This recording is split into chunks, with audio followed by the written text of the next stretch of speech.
평생에 자기를 대적하고 또 자기를 죽이기 위해서 많은 사람들을 동원하고 정말 혈안이 되어서 너가 죽지 않으면은 내 인생이 편할 리가 없어라고 하는 그런 마음을 독하게 먹고 한 사람을 쫓아가서 평생을 그 쫓는 삶을 살아가는 것도 피곤하겠거니와 또 그런 사람을 피해서 도망 다니고 정말 그 험난한 머무르지 못하는 안정되지 못하는 그런 상황 속에서 그런 삶을 하루하루 살아가는 것도 어찌 보면 괴로운 삶인가 싶습니다. 나는 어떤 사람인가 싶어요. 정말 내가 죽이기를 위해서 혈안이 되어서 어떤 사람들을 미워해서 그 미움의 눈덩어리가 더욱더 커져나가는 사람인지, 정말 그 죽이고자 하는 마음이 마음속에 가득해서 늘 분노와 그 살인에 죽이고자 하는 마음으로 가득 차 있는 그런 사람인지, 아니면 그럼에도 불구하고 그런 핍박 속에서도 하나님만을 바라보고 하나님만을 의지하며 하나님이 정해준 길로 묵묵히 걸어가며 순종의 길을 걸어가는 사람인지, 이렇게 두 인생의 사람들이 오늘 말씀 속에 기록이 되어 있습니다. 오늘 다윗은 자기의 아버지 같은, 그리고 또 하나님이 기름 부어서 세운 왕을 죽일 수도 있는 상황이었지만 그는 그를 죽이지 아니하고 그의 겉옷자락만 살며시 베어버리고, 그리고 나중에 뒤돌아섰을 때 사울에게 당신을 죽일 수도 있었지만 나는 그러하지 않았습니다. 당신은 하나님께서 기름 부음 받은 자이기 때문입니다. 그의 모든 것은 하나님께서 재판관이 되어서 심판하실 것입니다. 그와 더불어 후에 말씀을 읽어보면 사울은 정말 그의 모습답지 않게 눈물을 흘리며 통곡하며 다윗에게 그의 생명을 취하지 않은 것에 대한, 그리고 또 정말 선하신 분이 누구신가, 그리고 또 그에 대한 다윗의 모습에 대해서 감동을 받고 눈물을 흘리는 사울의 모습을 바라볼 수가 있습니다. 그러나 굉장히 역설적이게도 사울은 그의 생명을 구해준 다윗에게 모든 것을 내려놓고 뉘우친 것처럼 보여지지만 26장에 가서는 또다시 사무엘이 죽고 난 뒤에 다윗을 쫓아가고 죽이고자 하는 사울의 모습을 또 볼 수가 있어요. 마찬가지로 다윗은 그를 또 죽일 수 있었지만 하나님의 기름 부음 받은 종을 죽일 수 없음을 다른 사람들이 얘기하고 그를 또 그 위기 속에서 구해주는 역할을 합니다. 오히려 어찌 보면 내가 지금 죽을 상황이고 내가 어떤 사람을 살릴 수 없는 상황에도 불구하고 하나님은 이러한 반전 인생을 통해서 우리에게 놀라운 결과들을 보여주실 때가 있다라고 하는 거예요. 내가 어찌 보면 다른 사람들을 살릴 수 있는 권한이 있는 자리가 아님에도 불구하고 지금 다윗은 사울을 살릴 수도 죽일 수도 있는 그러한 환경 속에 있는 것을 볼 수가 있습니다. 24장 1절을 보시면 사울이 블레셋 사람을 쫓다가 돌아오매 어떤 사람이 그에게 말하여 이르되 보소서 다윗이 엔게디 광야에 있더이다 하니 그랬습니다. 엔게디 요새에 머물러 있다가 사울을 피해서 다윗은 머물러 있었죠. 마침 블레셋 사람들이 이스라엘을 쳐들어온다는 소식을 듣고 사울은 급히 말을 돌려서 블레셋을 치러 가게 됩니다. 그 전장에 그 후반전에 말씀이 기록이 되어 있어요. 다른 사람들이 다윗의 거처를 또 사울에게 말해줍니다. 엔게디 광야에 있습니다.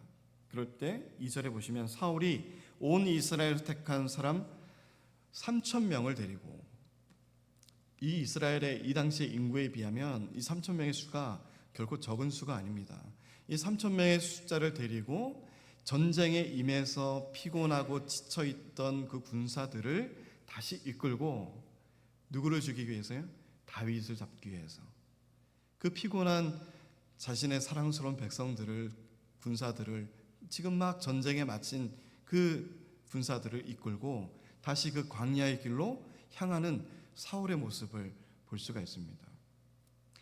다윗과 그의 사람들을 찾으러 드렴소 바위로 갈새 길가 양의 우리에 이른즉 굴이 있는지라. 사울이 뒤를 보러 들어가니라. 다윗과 그의 사람들이 그 굴 깊은 곳에 있더니라고 말씀합니다. 이쪽에 이 광야 같은 곳에는 굴도 많고, 그리고 또 양과 염소를 치기 위해서 임시적으로 사람들이 만들어 놓은 임시 굴도 있어요. 그래서 그곳에 비를 피하거나 더위를 피하거나 어떤 짐승이나 이런 것들을 피하기 위해서 사람들이 인공적으로 파놓은 굴도 있었습니다.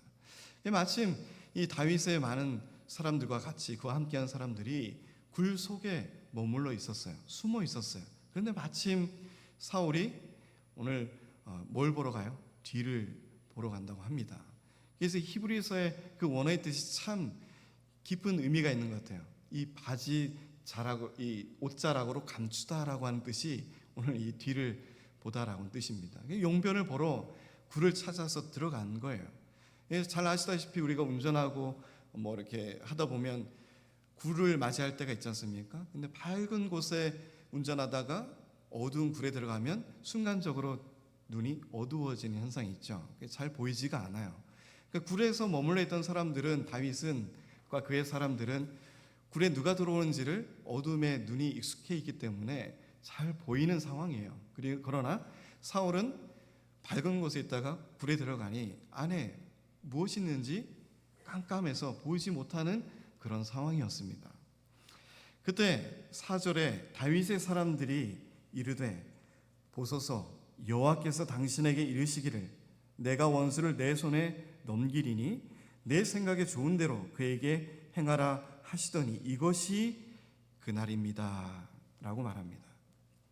그동안 잠잠하고 전쟁에 임할 때도 다윗에게 반대표를 던지던 사람들이, 의문을 가지던 사람들이 어둠 속에서 묵묵히 혼자 걸어오는 사울을 바라보고는 다윗보다도 먼저 다윗에게 이러한 말을 합니다. 그를 죽일 수 있는 절호의 기회가, 이것이 마치 하나님이 계획하시고 준비하신 이 순간과 이 계획이 지금입니다라고 하는 사람들의 모습을 볼 수 있어요. 그리고 다윗에게 그를 죽일 수 있는 절호의 기회라고 말씀하고 있습니다.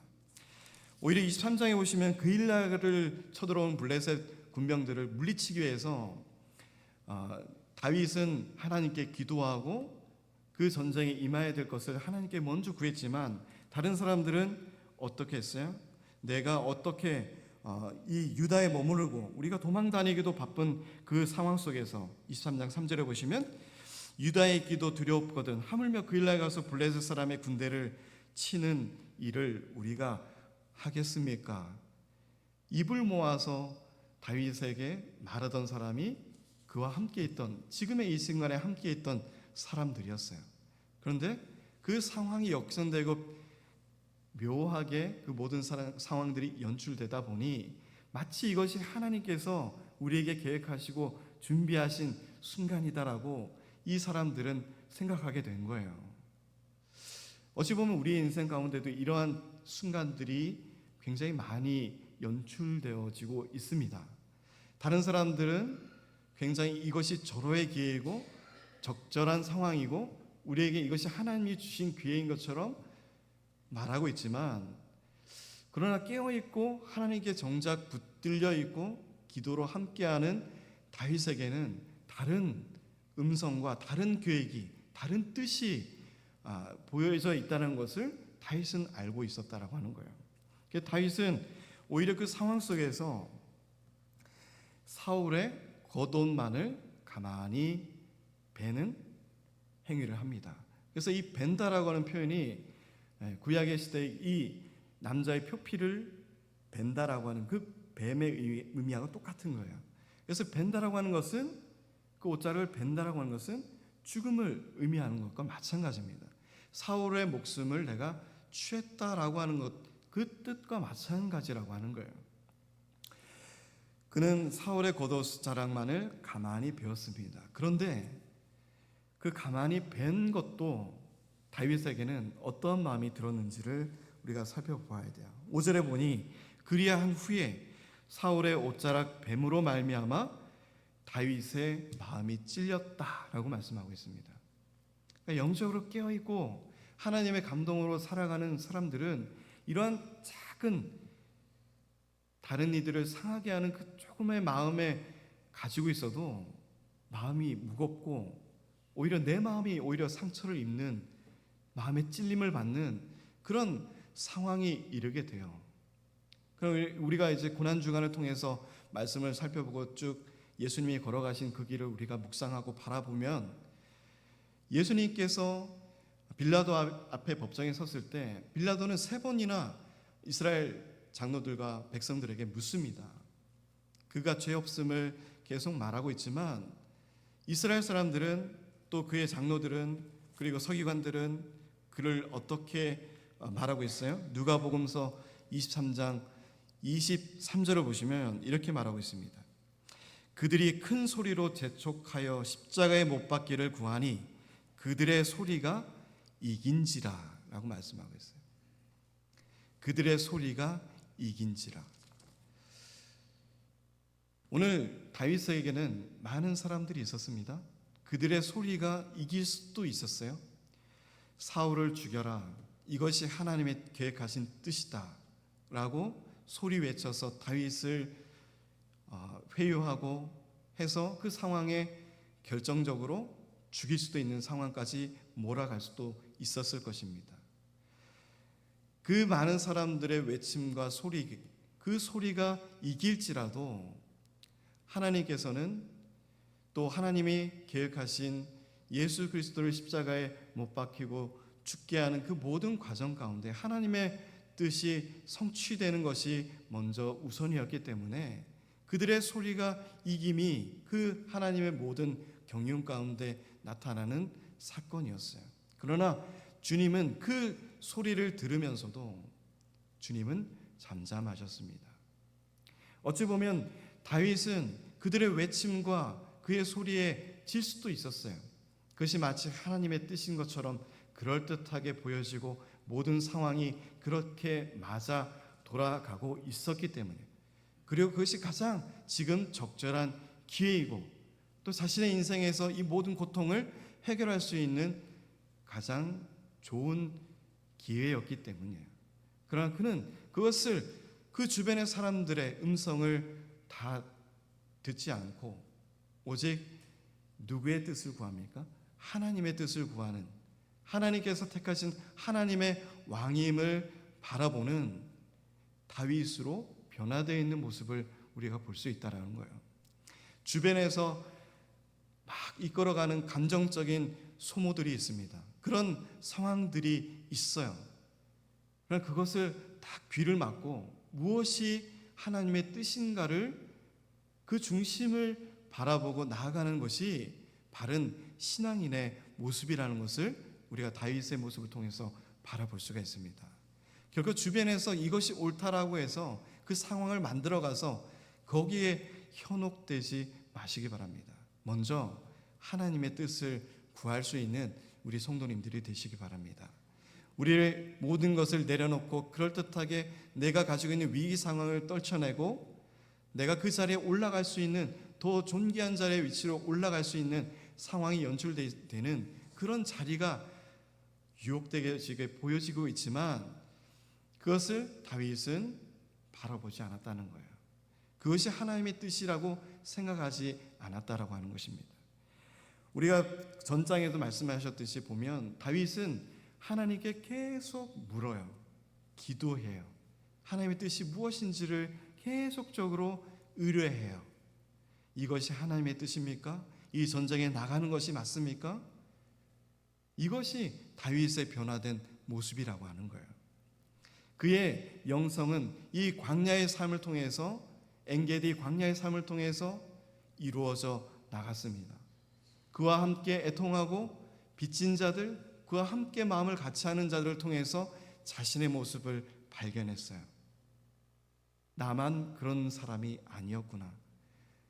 이 세상 살면서 이 세상에는 나보다도 더 열악하고 아픈 사람들이 있구나. 그럼에도 불구하고 하나님께서 나를 택하시고 나를 부르시고 왕으로 삼기 위해서 기름을 부으심은 무엇일까? 무슨 뜻일까?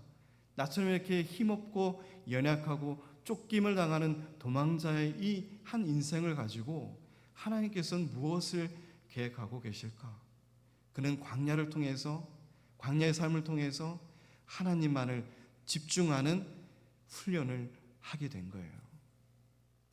다른 사람이 막 외치고 있을 때 그 소리를 딱 맞고 하나님의 뜻을, 하나님의 음성을 듣기 시작하는 다윗을 우리가 살펴볼 수가 있습니다. 우리가 현혹되어지고 유혹되어지는 것은 우리가 보고 싶어 하는 것과 듣고 싶어 하는 것을 내 안에서 원하고 있기 때문이라는 거예요. 그것이 죄인의 사람의 삶을 살아가는 사람들에게 나타나지는 공통적인 현상입니다. 그러니까 하나님이 가르쳐주고 하나님이 방향을 제시해주고 하나님께서 뜻하시는 것이 무엇인가를 묻는 것보다 내가 원하고 내가 바라보고 좋은 것, 내가 듣기 좋은 것에 익숙해져 있는 삶을 살아가다 보면 거기에 맞춰져 있는 그 프레임이라고 하는 작은 공간만 바라보게 돼 있다는 거예요. 어찌 보면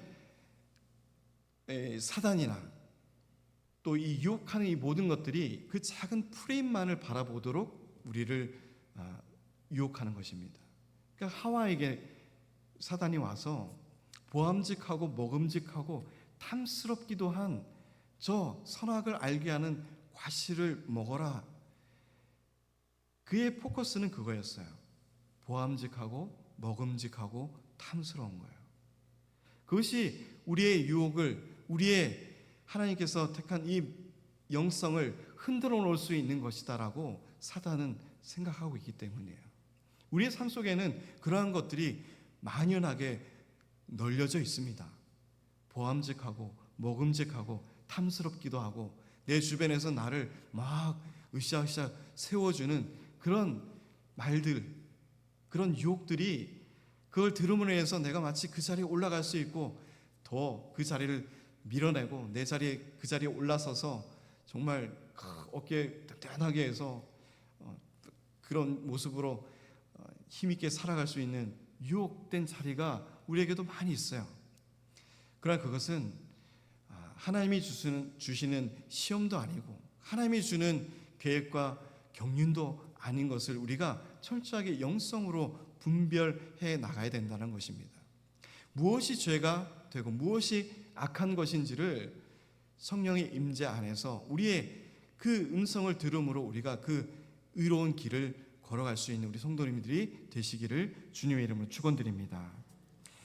다윗은 그의 옷자락을 베었음에도 그의 마음이 찔림을 받았어요.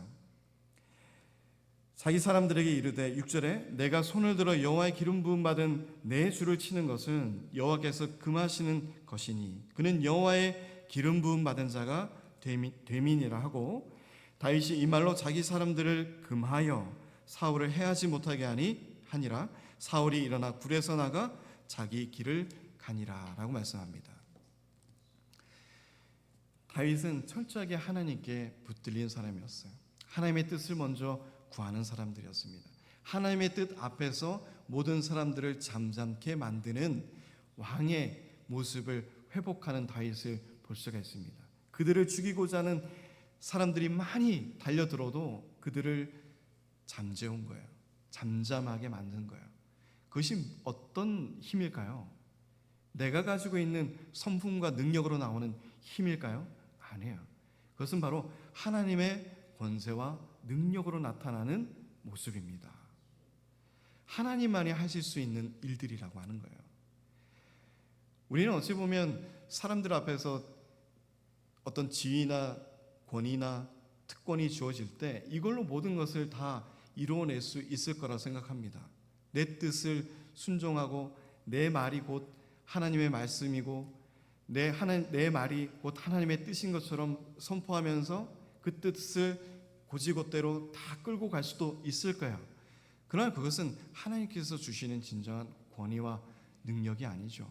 하나님은 우리가 이렇게 말하지 않아도 내가 어떤 능력과 특권이 있다라고 말하지 않아도 내 삶과 인생을 통해서 내 성품을 통해서 우리의 삶의 모습을 통해서 하나님은 그것을 자연스럽게 형성해 주신다라고 하는 거예요. 그래서 우리는 말씀 앞에서 잠잠하고 말씀 앞에서 우리가 엎드려지는 이유는 그 뒤에 하나님이 계시기 때문입니다. 제가 뭐 잘난 게 있습니까? 제가 뭐 떳떳한 게 있겠어요? 그 앞에서 저보다도 더 훌륭하고 더 좋은 성품을 가진 성도님들 앞에서 제가 무슨 자격으로 이러한 하나님의 말씀을 전하겠습니까? 저는 단지 중간에서 서서 중보적인 역할로 하나님의 뜻이 무엇인지를 같이 깨닫고 같이 함께 동역하며 나아가는 그냥 목자의 길을 걸어가는 목사예요. 그 뒤에 계신 하나님, 진정한 우리의 목자 되신 분이 누구신지를 선포하는 저는 그냥 심부름꾼입니다. 그러하기에 부끄럽지만 또 모자라지만 부족하지만 주의 말씀을 전하고 주의 말씀을 선포하는 거예요. 그러할 때 하나님께서는 그 말씀의 권위로 저를 세워주시는 것이지 제가 어떤 능력이 있어서 제가 무엇이 뛰어나서 이 자리에 있다는 것이 아니라고 하는 것입니다. 다윗은 자신을 높이는 분이 누구인지를 알고 있었어요. 가장 낮은 자, 가장 연약한 자, 도망자의 삶을 살아가고 있었지만 비천한 모습으로 살아가고 있었지만 그는 침을 흘리며 미친 척하며 도망다니는 자의 모습을 살아가기도 했지만 가장 비천하고 낮은 곳에서 나를 가장 높은 곳으로 이끌고 인도하시는 분은 하나님이시구나. 이것을 그의 인생 가운데서 배우고 몸으로 체득하게 된 거예요. 그러니까 우리가 말씀을 듣고 신앙생활을 하면서 그냥 머릿속으로만 배운 것과 내 삶에서 하나님을 체험하는 것과는 너무나도 다른 믿음의 깊이를 가지고 있는 것을 볼 수가 있습니다. 하나님을 만나서 하나님이 내 인생에서 주권적으로 일하시는 그 체험적인 믿음의 삶을 통해서 하나님을 아는 것과 그냥 지식적으로 말씀을 통해서 듣는 귀로서 아는 하나님과는 큰 차이가 있는 거예요. 어쩌보면 그러하기에 그런 연약함을 알기에 하나님께서는 우리에게 고난이라고 하는 좋은 유익한 수단을 우리에게 주시는 줄 믿습니다. 그 고난을 통해서 우리는 하나님께 낮아지고 엎드려지고 내 인생의 주인 되시는 분은 또 진정 나를 회복시키시고 높이시는 분은 하나님밖에 없음을 고백하는 그 성도로서의 삶을 회복케 하는 것이 하나님이 우리에게 주는 이 고난의 열매인 줄 믿으시기 바랍니다. 이 고난을 통해서 우리가 더욱더 성숙해지고 더 나아진다는 것을 우리가 바라보셔야 된다는 거예요. 그 대표적인 인물이 바로 다윗이라고 하는 인물이었습니다. 그리고 오늘 이 고난 주간을 통해서 예수님은 그 고난을 통해서 그 십자가의 고난을 통해서 하나님의 뜻을 성취해 나가신다는 것을 볼 수가 있어요.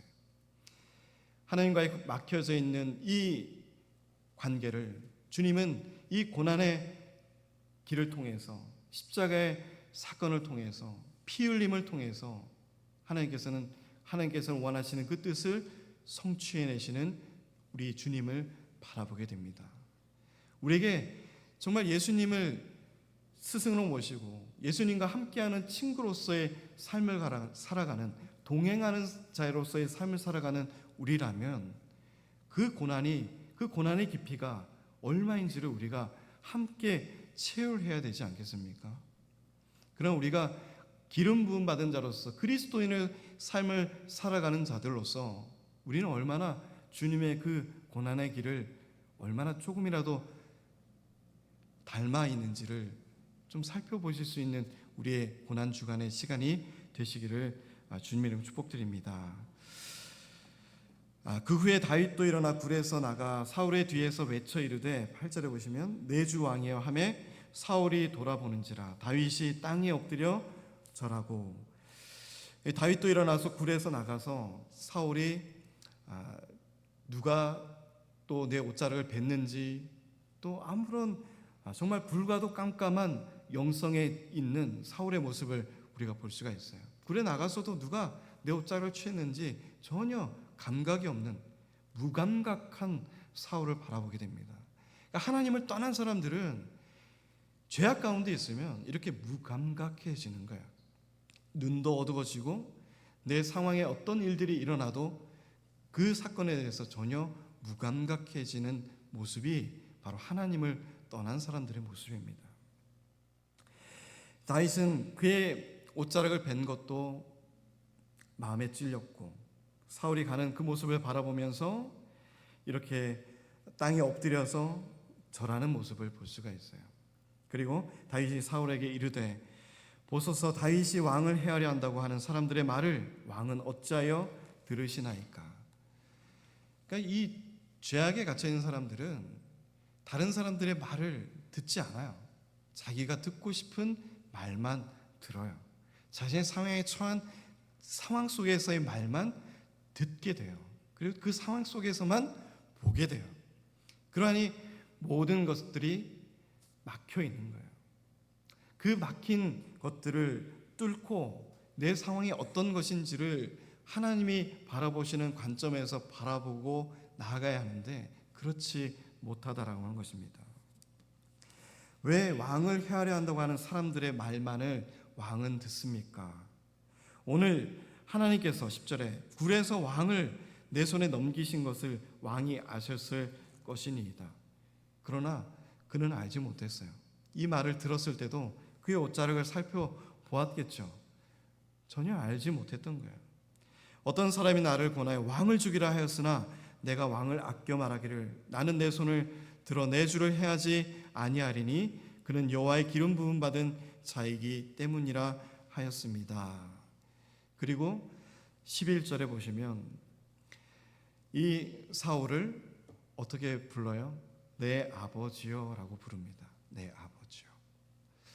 만약에 제가 다윗과 같은 그 상황이면 저는 어떻게 했을까라는 생각을 해봤어요.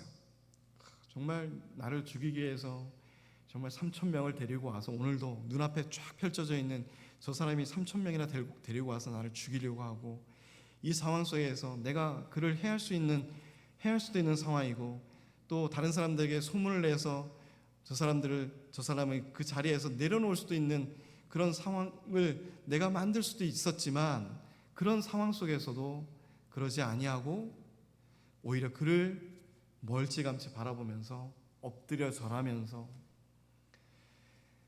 아버지여라고 내가 부를 수 있었을까? 자신의 딸을 준 장인이고 하지만 그를 아버지여라고 부를 수 있었을까? 저는 그렇게 못했을 것 같아요. 근데 다윗은 그를 아버지라 부릅니다.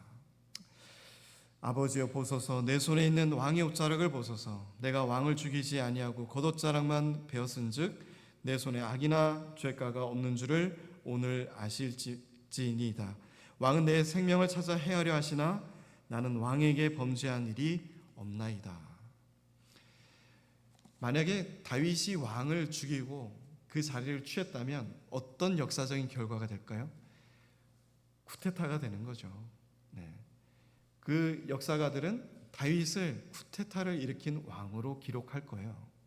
하나님의 선하시고 기뻐하시는 왕의 자리로 세워지는 것이 아니라 하나의 결점으로 남는 사건이 될 거예요.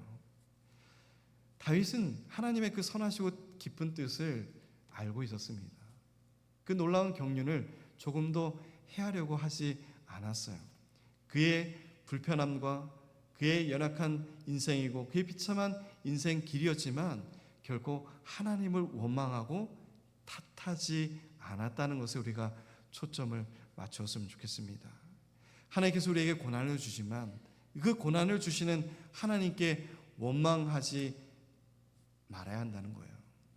하나님은 이 고난을 통해서 이 역경을 통해서 우리에게 믿음의 성숙을 원하시고 또 다윗과 같이 이 고난 속에서 다른 사람들을 바라보는 것이 아니라 우리의 초점은 우리의 프레임은 하나님께로 향해야 된다는 것을 오늘 말씀을 통해서 우리가 바라보실 수 있는 우리 성도님들이 되시기 바랍니다.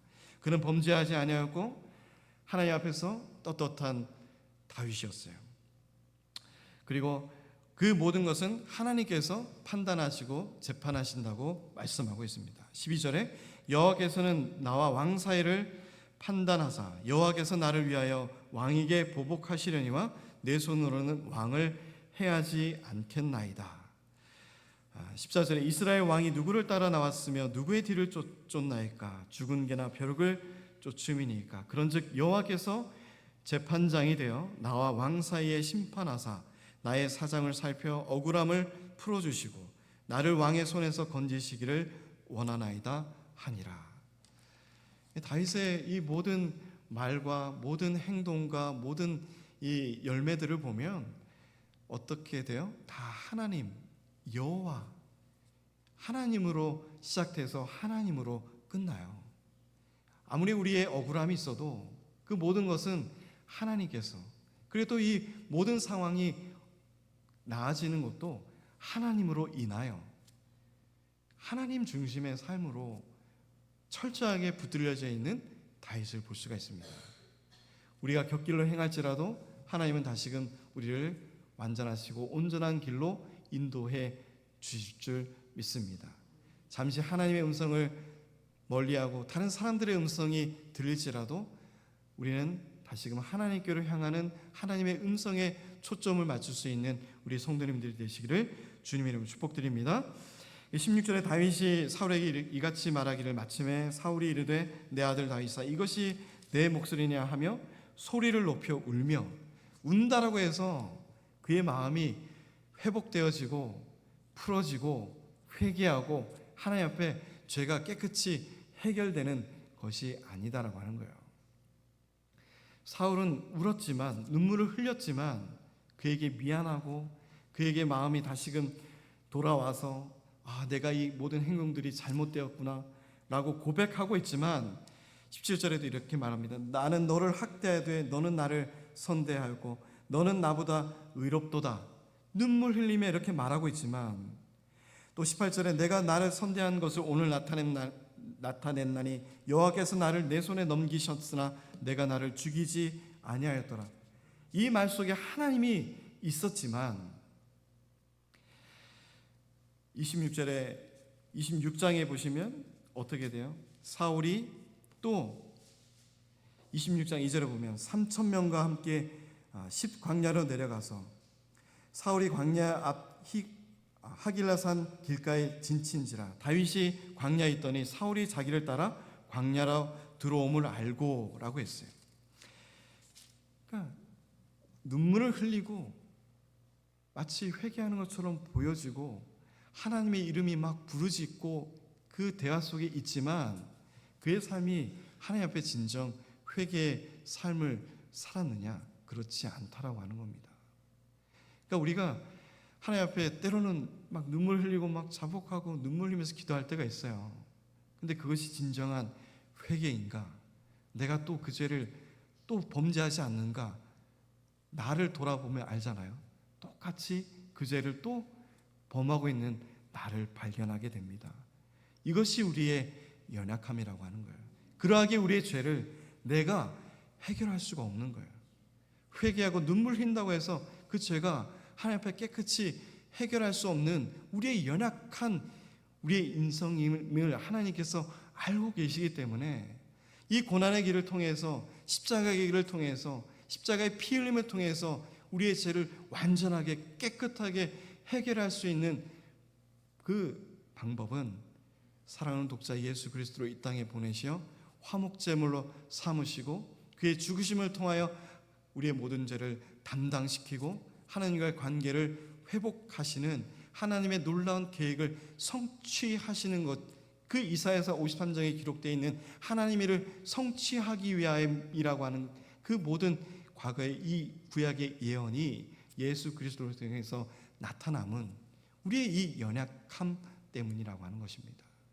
그 연약함을 예수님께서는 함께 우리와 체험하셨기 때문에 다윗과 같이 그 아픈 자들과 병약한 자들과 원통한 자들과 빚진 자들과 함께하는 다윗이 그들과 마음을 통하였기에 오늘날 이 시간도 예수님이 우리의 연약함을 아시고 우리에게 성령 하나님을 주셔서 우리가 기도할 바를 알지 못할 때 탄식하며 우리를 위하여 기도하시는 성령 하나님께서 우리의 연약함을 아시고 우리를 위해서 기도하시는 것 아니겠습니까?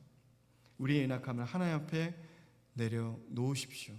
그리고 내 죄가 나의 힘으로 해결할 수 없음을 인정할 수 있는 우리 믿음이 되셔야 됩니다. 우리의 삶의 중심이 하나님께로 향해야 됩니다. 하나님만이 나를 푸른 초장과 쉴만한 물가로 인도하시는 목자임을 바라보셔야 됩니다. 나의 모든 연약함, 죄악, 인간의 깊은 발견하지 못하는 죄악까지도 하나님께서 그것을 끄집어내어서 우리를 하나님 앞에 엎드려 자복하게 만들고 이제는 정말 하나님밖에 없습니다라고 하는 다윗의 고백과 그의 인생의 삶의 길처럼 우리도 그의 방향이 하나님께로만 향할 수 있는 우리 모든 인생의 길, 그리고 우리 성도의 삶이 되시기를 주님의 이름으로 축복드립니다.